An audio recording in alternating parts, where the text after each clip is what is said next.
Bonjour tout le monde. Dans la capsule vidéo d'aujourd'hui, je vais vous montrer comment produire deux graphiques, c'est-à-dire l'histogramme et le diagramme à fréquence cumulée. Ce sont deux figures, deux graphiques qui nous permettent de représenter des données quantitatives continues de façon à être visuellement plaisante et simple à analyser. Donc, il y a plusieurs façons de produire un histogramme. Je vais vous montrer ici dans la vidéo la façon la plus efficace de le produire. Et ensuite, on travaillera avec le diagramme à fréquence cumulée. Donc, pour produire un histogramme, jusqu'à présent, dans les tableaux qu'on produisait, on allait dans l'onglet Insertion et on travaillait essentiellement avec des diagrammes à bande. Ça pourrait être tentant d'encore faire un diagramme à bande pour produire notre histogramme. Ce ne serait pas la meilleure façon pour le produire. Si vous voulez faire un histogramme, vous allez plutôt aller dans le choix de graphique ici, qui représente l'histogramme. Donc, quelle est la différence entre un histogramme et un diagramme à bande? Dans le diagramme à bande, les différentes bandes sont réparties, sont espacées. Donc, si on regarde ici les graphiques qualitatifs, vous avez plusieurs bandes et les bandes ne sont pas collées les unes sur les autres pour les différentes modalités. Nous, quand vous avez un histogramme, vous allez vouloir des bandes qui sont collées les unes aux autres. Pour produire ce type de graphique-là, on doit donc aller chercher l'histogramme. Donc, je vais sélectionner mon histogramme. Mon histogramme présentement est vide parce qu'il n'y a aucune donnée à l'intérieur de mon histogramme. Je dois donc sélectionner des données. Et par défaut ici, vous voyez que j'ai une série qui est encerclée dans ma table, qui est la cellule G5. Dans la cellule G5, il n'y a aucune donnée.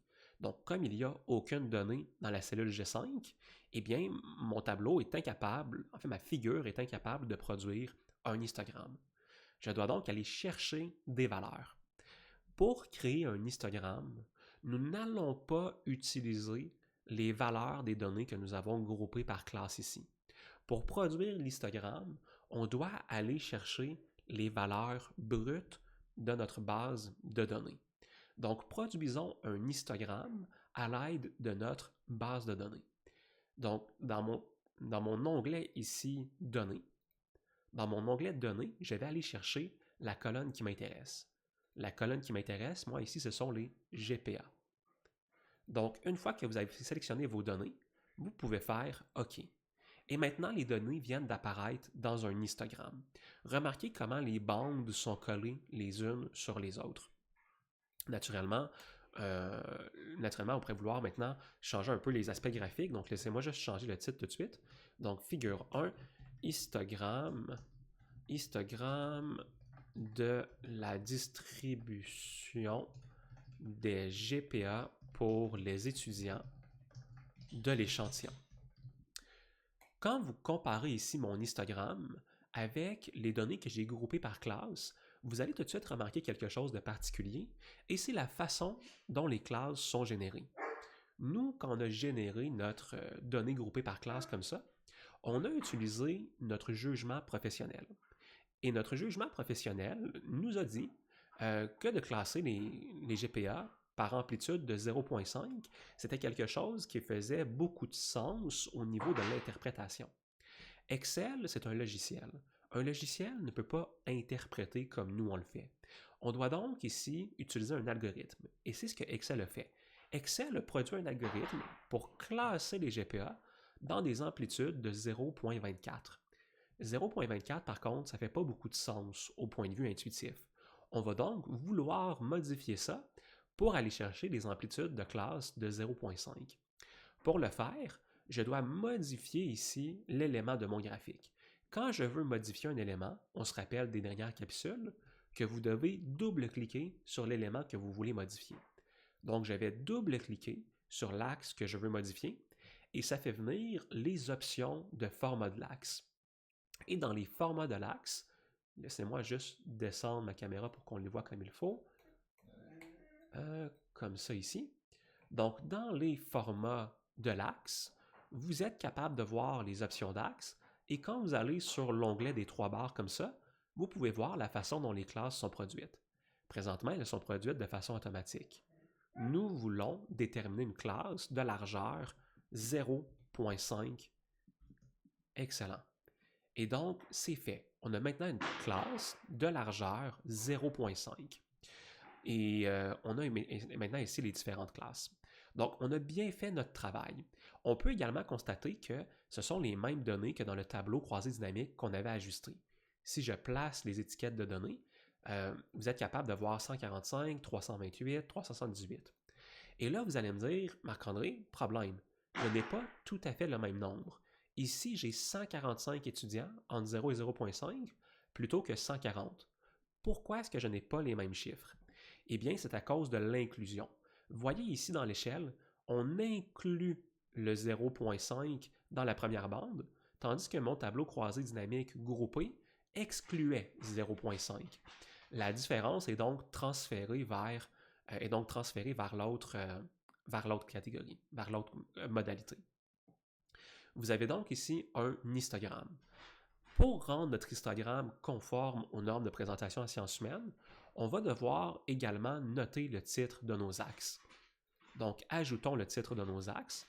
Vous avez ici les GPA et vous avez, sur le titre de l'axe ici, la fréquence. Donc, la fréquence ou encore le nombre d'étudiants. Et maintenant, j'aurais produit de cette simple façon-là un histogramme conforme aux normes de présentation. Il faudrait naturellement ajouter quand même avec ça la source de nos données. Et donc ça, c'est une façon de produire comme ça un histogramme. Vous pouvez également là, faire toutes les opérations visuelles qu'on a fait précédemment dans les zones graphiques. Donc, vous pourriez ajuster les thèmes de couleurs et ces différents styles-là. Mais pour l'instant, donc, c'est quelque chose qu'on a déjà vu comment faire. Ça, c'est la première figure qui peut être utilisée pour présenter donc une variable quantitative continue. Il y a toutefois un problème avec cette figure-là, et c'est qu'elle manque de précision. Elle ne me permet pas de constater, par exemple, ce qui se passe entre 0 et 0.5. On pourrait donc vouloir produire une figure plus complexe qui va nous donner plus d'informations sur nos différentes modalités, tout en n'étant pas surchargé comme un diagramme, un histogramme. Et c'est là que va rentrer en jeu ce qu'on va appeler un diagramme à fréquence cumulée. Et donc, pour le produire, ce diagramme-là à fréquence cumulée, laissez-moi retourner dans le tableau croisé dynamique. Dans mon tableau croisé dynamique, on avait une colonne de fréquences cumulées et on avait des modalités. Donc, je vais vouloir reprendre ces deux colonnes-là et ensuite dégrouper mes données. Donc, commençons par dégrouper les données. Pour le faire, je vais simplement aller cliquer sur une de mes valeurs et je vais aller chercher, donc clic droit, pour dissocier mes données. Mes données sont maintenant revenues comme ça en toutes leurs modalités. Remarquez que les calculs qui ont été effectués se sont aussi par contre là, effacés, donc il va falloir les recréer. Donc moi, qu'est-ce que je voulais? Je voulais les fréquences cumulées. Donc c'était ma troisième colonne. Je vais aller dans les paramètres de champ de valeur, afficher les valeurs, et je vais reproduire donc les résultats en pourcentage cumulé. Et moi, je vais simplement avoir besoin de l'information de ces deux colonnes-là. Donc, sélectionnons d'abord les modalités, CTRL-C, et je vais emmener ça dans mon onglet quantitatif. Donc, j'ai les modalités, et mes modalités, je vais les placer ici. Donc, je vais coller les données. Donc, pardon, je n'avais pas copié. Donc, CTRL-C, quantitatif, CTRL-V. Donc, vous avez ici vos modalités. Je vais me rendre directement là, à la fin de ces modalités-là. Je vais enlever le total. Le total ne m'intéresse pas. Ensuite, donc, je vais faire une deuxième colonne avec les fréquences cumulées. On va aller retourner dans mon tableau croisé dynamique. On va aller chercher le contenu de ces cellules-là. Donc, copier, CTRL-C. Et on va aller dans l'onglet CTRL-V. Donc, j'ai mes fréquences cumulées en pourcentage et j'ai mes modalités. Et moi, ce que je veux créer essentiellement, ça va être un nuage de points. Donc, un nuage de points où je vais présenter chacun des points, et les points vont évoluer comme ça dans mon nuage de points. Donc, par défaut, ici, j'avais déjà sélectionné des données. Excel a vu que c'était avec ça que je voulais travailler. Et, euh, et donc, mon nuage de points va simplement me dire c'est quoi le pourcentage des GPA qui sont cumulés à chaque niveau de GPA. Donc, pour produire ce tableau-là, je vais juste commencer par en faire un vide pour vous montrer ce que Excel essaie de produire ici dans sa tête. Donc, ce que Excel essaie de produire, il essaie d'abord donc de produire un nuage de points. Un nuage de points où chacun des points du tableau va être une combinaison de mes modalités, c'est-à-dire des GPA, donc les GPA, et du pourcentage cumulé. Et il va faire plusieurs points, un à côté de l'autre dans mon graphique, qu'il va ensuite connecter par une ligne. Donc, à quoi est-ce que ça ressemble le format des données? Je vais aller dans l'onglet Création de graphique et je vais sélectionner des données. Et là, vous voyez, il n'y a rien dans mes données. Je vais ajouter une série. Donc là, ma série, vous voyez qu'elle a deux arguments. Elle a une valeur des X, elle a une valeur des Y. Donc un point dans mon graphique, c'est une coordonnée entre les X, les GPA, et la fréquence cumulée observée en Y. Donc pour les X, je vais simplement aller chercher mes GPA. Et pour les Y, je vais simplement aller chercher les fréquences cumulées. Donc, vous avez en X la colonne des GPA, en Y la colonne des fréquences cumulées, et je vais faire OK. Vous avez maintenant un diagramme à fréquence cumulée. Ce diagramme à fréquence cumulée-là, par contre, il n'est pas très beau. Il a un problème. Et le problème de ce diagramme-là, présentement, c'est surtout, d'abord, il y a toujours le titre, là, donc corrigeons le titre. Donc, figure 1, diagramme de fréquence cumulée pour les GPA des étudiants de l'échantillon. OK, donc là, on a un beau titre. On pourrait mettre les titres de nos axes.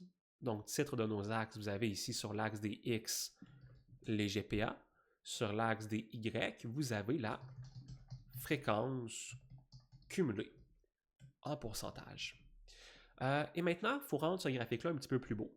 Vous voyez ici, nous, la valeur maximale des GPA, c'est 4. Donc, pourquoi est-ce qu'on aurait un diagramme qui s'en va jusqu'à 4.5? On doit ajuster ici notre axe. Et donc, si on veut modifier un axe, qu'est-ce qu'on fait? On double-clique sur l'axe. Quand je double-clique sur l'axe, ça fait venir les paramètres de format de mon axe, dont ici le minimum et le maximum. Donc, je vais changer le maximum pour avoir 4.0 au maximum. Et voilà, j'ai arrangé mon axe des X. Arrangeons l'axe des Y. Le pourcentage cumulé maximal, ce n'est pas 120%, mais c'est bien 100%. Parfait.